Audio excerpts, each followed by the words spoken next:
So I'm just going to give you an introduction to the site visit today, some background to the site. We're going to look at how Heather applied matrix to the site we're going to, and we're going to look at some of the visit risk management that we've done on site. It'd be really good to get your feedback when you go for the site visit later on as to would you've done anything different. Do you think it's appropriate for where the site sits on the matrix? Do you think we've got the boundaries right? Do you think the way that Heather's developed the model, it's very linear along the trails? Do you feel that that's the most appropriate way to do it? If you saw in Andy's example earlier, where there was sort of a wider area which just incorporated the path from the areas to the side. So it would just be an interesting debate to have when we go later on. I'm just going to play with this. Okay, so this is the site we're going to visit at Newborough, where are we? We are here, up by the bridge. So we're going to go down this road and into the site at Newborough.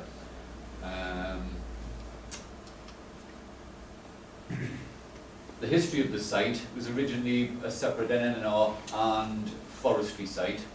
The NNR was designated in 1955 as Wales' first coastal nature reserve, and it's important for its mobile dune systems, salt marsh and coastal sand flats, and wintering and breeding birds, wildflowers and rare insects.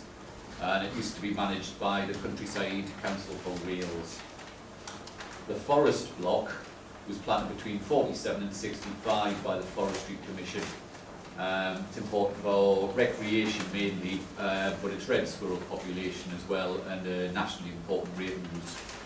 And in 2013, the Countryside Council of Wales and Forestry Commission, as well as EA, all became part of Natural Resources Wales, and the NNR and Forest are now managed as one site for wildlife, timber and recreation. So the activities on the site, with it being an NNR, obviously natural history and cultural history are very important. Cultural history, there is the island off the main beach is associated with St Dwynwen, who was the Welsh equivalent of St Valentine.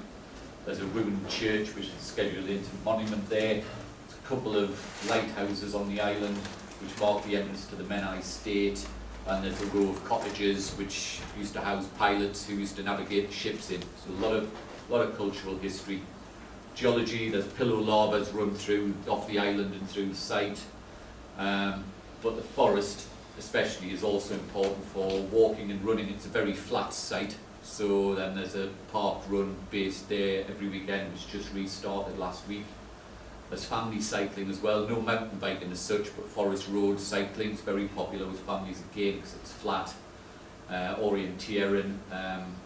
But beach activities are the main attraction on the site, and occasionally we get into the papers when some people take the main habit on the site of nudist sunbathing a little bit too far.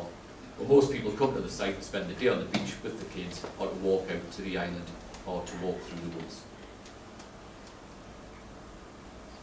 The facilities on the site, we get about 500,000 visitors a year.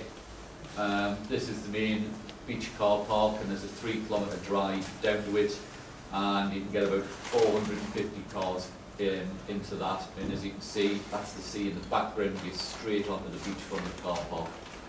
There's a toilet block on the site, mobile catering facilities, and a picnic and barbecue area which was installed to try and stop people having barbecues out on the beach or in the forest.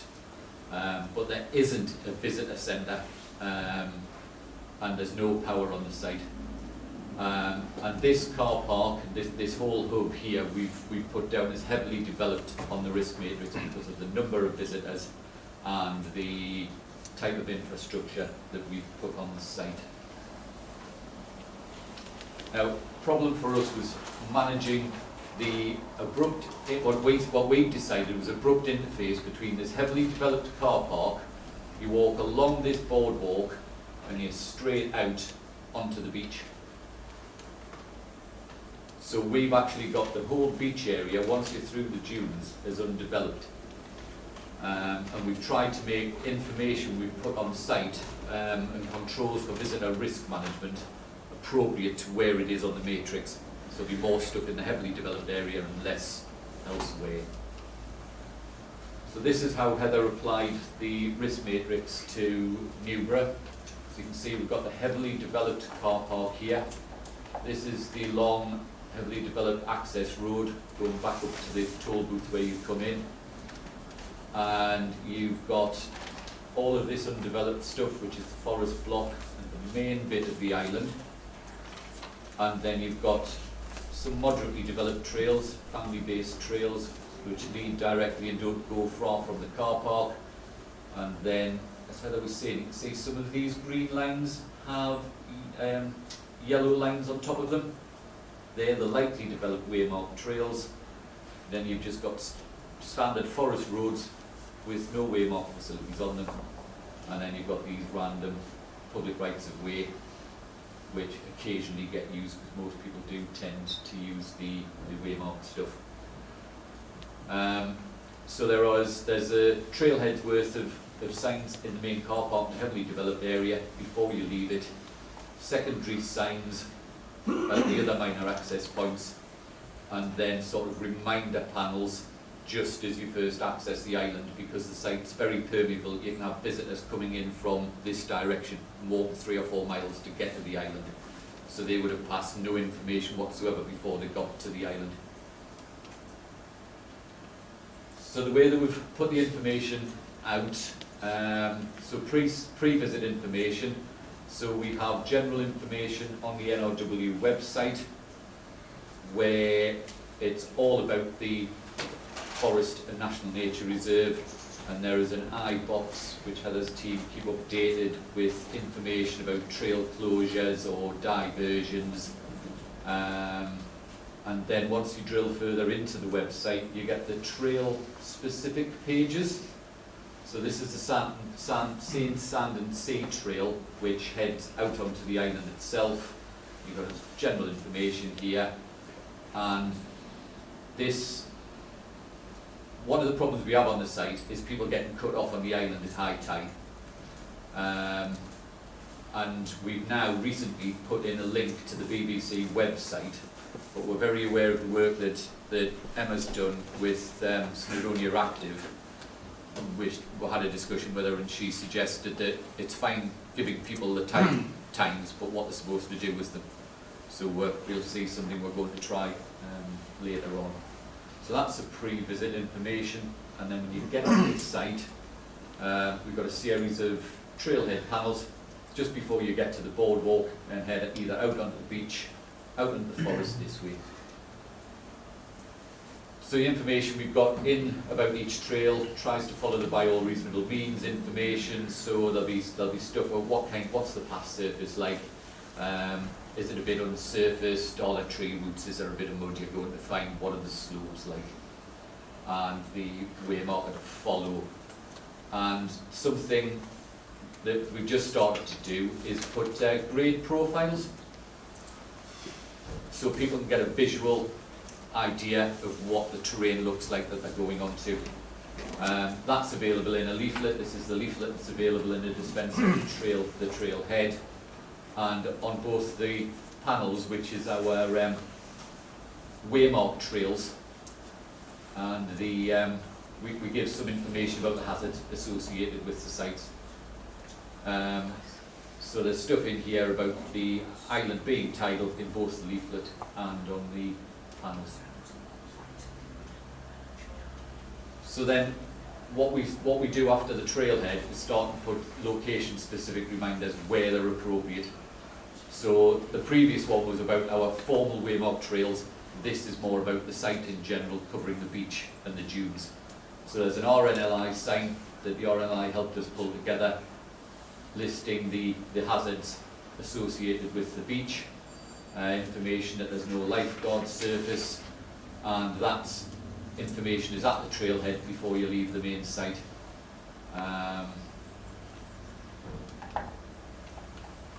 then other visitor sort of management we try to do is about a recent problem, which is coastal erosion. Basically, you can see this is what the boardwalk that leads from the main car park looked like 7 years ago when it was first installed, and we've had to dismantle approximately 30 metres of it so far, managing the retreat of the boardwalk back into the dunes. We actually want to keep the boardwalk there because it gives access to people in wheelchairs and they were less able, at least to a viewpoint, to see the island and the sea. But Geraint has to clear it. Geraint, who's the ranger on the site back there, he has to get contractors to clear it because it's a mobile dune system, clear the sand off the boardwalk at least every month. And with recent storm surges, we've started to get these huge sand cliffs forming. So you're going straight from your heavily developed site along this boardwalk, and potentially if there's been storms, you can come straight to a sort of 2-3 metre drop down onto the beach. So what we've done at the start of the boardwalk is we put a panel explaining about the beach erosion, showing some information on how the erosion has fluctuated over time, and then some information just asking people to be cautious, and you may find a drop down onto the beach when you get there, and that the boardwalk can be covered in sand, because we've got a lot of complaints about that from people in wheelchairs. And you'll see when we get to site today, if we walk off the boardwalk, I mean this is all, it flattens over time with usage by visitors. Now we don't do anything physical to manage that because we've classed it as undeveloped. It's a natural hazard, it's not something we can do anything about. It's a national nature reserve, we're not going to be able to build flood defences. Because of the dune nature of the site, we haven't been able to make any disabled access down onto the beach. So it's interesting to see if you think what we've done is reasonable when we're on site. The other item where we've had to do visitor safety management, which I mentioned earlier, is the offshore island and its land doing. So the problem is it gets cut off at high tides. It has unprotected drops when you get on there. They're not big cliffs like the ones that Andy showed at South Stack, but they are significant drops. And the access, as I stated earlier, is permeable. People can get there without coming through the trailhead. And the Coast Guard have been called out to 16 rescues on site in general in 2020. But that may have been off the island, people being rescued from there, but it may have been people getting into trouble on the beach or lilos drifting out to sea. So some of the information we put as you first get onto the island, there is a stone storm shelter here, which has got information and interpretation on the island. So we've recently put up a panel telling you information about the island, and again highlighting the fact that it can get cut off at high tide and staying on the waymarked trails. On the panel we have, this is interesting from what Andy was saying, we've got caution, unprotected drops and tidal crossing to island. So we've got caution down here, but an older sign which is on the sub-entrance, a flight of stairs just to the other side of the entrance to the island. I think that says danger still. So that's, it was an interesting point that you made, Andy, that our new sign, we started putting caution on, the old one still says danger. So we may have a look at that. And then, again, from some of the work that Emma did, we picked up that it might be an idea to put what the tide times were on a whiteboard at the entrance to the boardwalk before people leave the main car park with the high tides on, but also when you need to leave the island before the high tide. Now, unlike earlier, Heather showed you a photo of the car park at Ynys Las, which is tidal. They have a fully staffed site and have been aware of that problem for years. And the staff on site have monitored so they know the height of the tide, how long pretty much exactly you need to leave beforehand. We've only been involved with the site for 5 years, so we're not really sure, so we're going to have to sage an end that we advise leaving approximately 2 hours before the high tide time. And hopefully people can then take a visual look and decide for themselves. It's not a big island. That's something that we haven't got in place yet, but we're about to.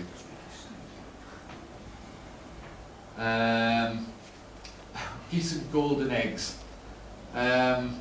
This was just an issue that we have. The site is now overrun, and I'll show you some of the car park issues just to finish off in a minute.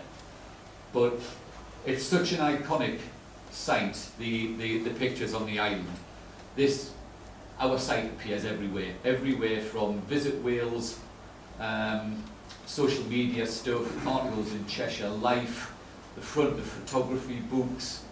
We've had various series and movies filmed on the island and on the beach, and it was a VSG talk we did in Ireland that we went to, where the National Trust said on the Giant's Causeway, be cautious of killing the goose that laid the golden egg, and we're very much on the way to doing that at Newborough, and we need to try and change that.